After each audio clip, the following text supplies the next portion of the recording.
Hai guys, kali ini aku mau mereview CPU cooler dari brand yang bisa dibilang masih baru, Gamdias, tipenya Boreas E2410WH alias White. Penampakannya kayak gini dan spesifikasi detailnya ada di sisi samping boxnya ini, seperti dimensi atau ukuran, material, serta spesifikasi lengkap fan-nya yang menurutku cukup bagus. Yuk sekarang langsung kita lihat isinya.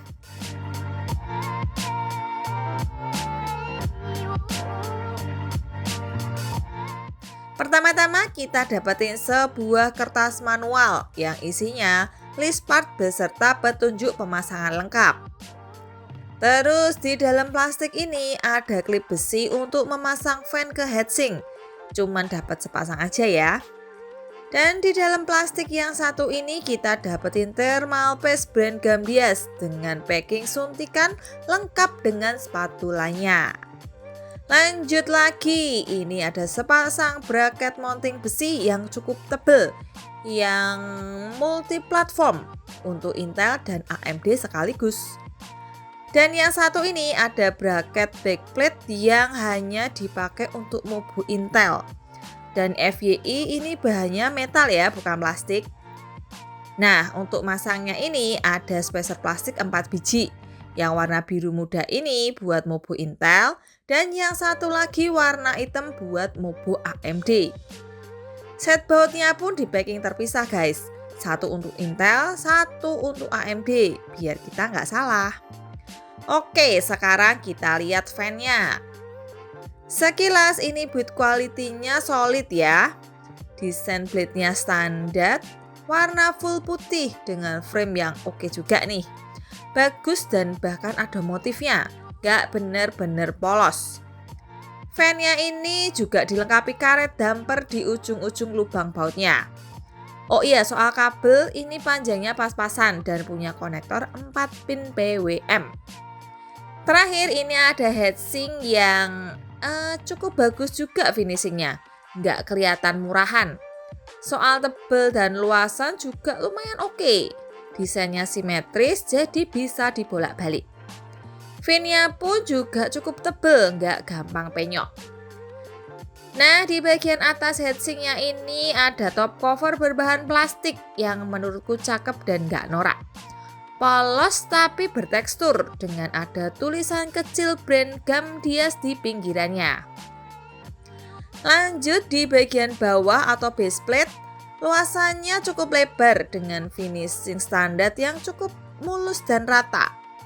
Nggak terasa ada selisih tinggi keempat heat pipe yang tertanam di base plate-nya. Jadi bisa dibilang oke lah ya. Mounting besi yang terpasang di base plate-nya ini pun lumayan tebal dan simetris jelas dengan ada 2 baut pegas buat masang di bracketnya nanti. Kita lanjut ke praktek pasang di mobo Intel Socket 1150 ini. Pertama-tama tentu aja kita pasang backplate besinya ini di bagian belakang mobo.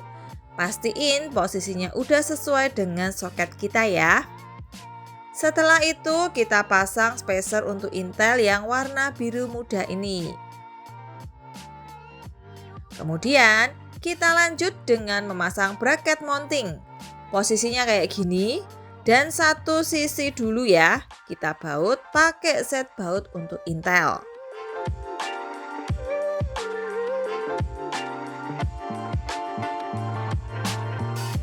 Nah, untuk thermal paste seperti biasa, aku pakai Polartherm X10 yang performanya oke punya.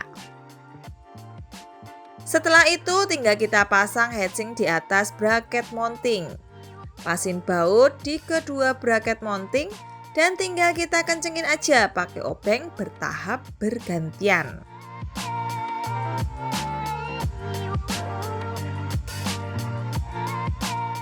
Terakhir kita pasang fan ke heatsinknya. Gampang nih, tinggal dipasin aja. Baru kita cantolin pakai klip di kedua sisinya.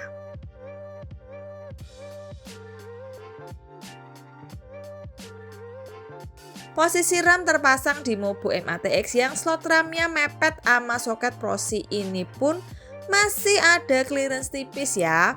Kebetulan heatsink RAM-ku nggak terlalu tinggi, jadi masih jauh. Kalau heatsinknya tinggi, bakalan mepet fan nih, tapi masih bisa dipasang juga. Next, sebelum pengujian atau tes, kita coba dengerin dulu noise fan CPU cooler yang satu ini ya.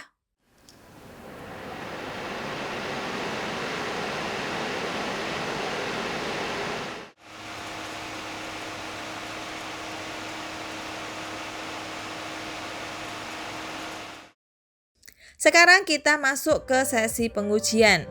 Dan di sini aku pindah ke Mobo B760M dengan prosi Core i5 12400F. Penampakan saat nyala di dalam casing kayak gini guys. Oh iya, untuk pembanding tes, nanti aku ambil hasil tes dari Deepcool AG400 yang lalu saat pakai prosi dan thermal paste yang sama. Sebelum tes, aku setting fan manual ke 100%, bukan auto. Ini supaya lebih fair dan kita bisa lihat kemampuan maksimal dari CPU cooler ini. Pertama, kita tes dengan menjalankan WPRAM Benchmark Stability Test. Di tes multicore ini, CPU package powerku kebaca di kisaran 62 watt. Dan bacaan suhu maksimal prosi yang didapetin di HW Info adalah 55 derajat Celcius. Adem juga ya. Pembandingnya tadi aku udah sebut Deepcool AG400 dengan CPU package power yang cuma selisih 1 watt. Suhu maksimal prosiku bisa terbaca di angka yang sama guys, 55 derajat Celcius. Jadi keduanya bisa dibilang setara ya ini. Tes berikutnya kita jalanin Cinebench R23 dengan durasi 10 menit.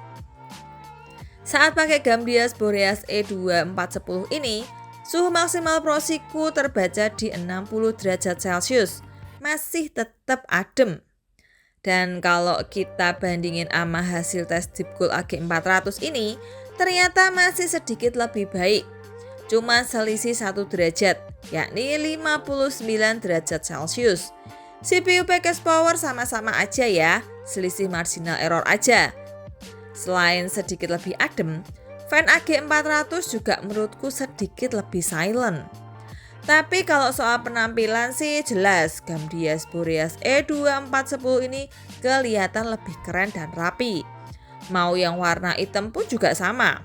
Menurutku berkesan lebih mahal dan cocok lah buat kalian yang gak suka RGB-RGB-an.